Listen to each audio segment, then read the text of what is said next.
Memperingati Hari Bumi Internasional, para seniman dan aktivis lingkungan di Banda Aceh menggelindingkan replika bola bumi keliling kota Banda Aceh sejauh 2 km. Aksi teatrikal dilakukan sepanjang jalan untuk mengkampanyekan penyelamatan bumi. Dalam aksi long march, para aktivis lingkungan mengenakan kostum sejumlah satwa. Aksi menggelindingkan bola dunia yang terbuat dari goni bekas ini sempat membuat kemacetan di sejumlah ruas jalan.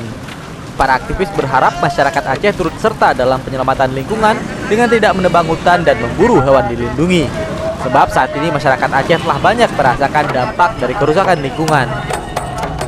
Kerusakan lingkungan di Aceh dinilai sudah sangat memprihatinkan.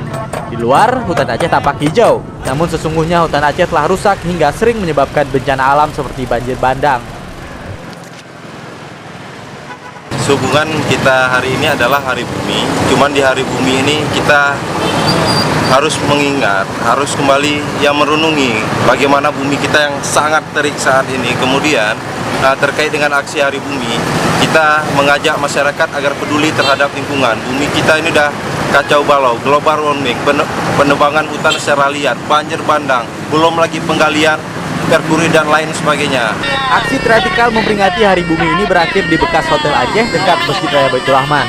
Para aktivis lingkungan ini berharap momentum Hari Bumi dapat dijadikan refleksi oleh masyarakat untuk menjaga lingkungan demi keberlangsungan hidup manusia. Dari Banda Aceh, Maimun Saleh melaporkan untuk Aceh Video.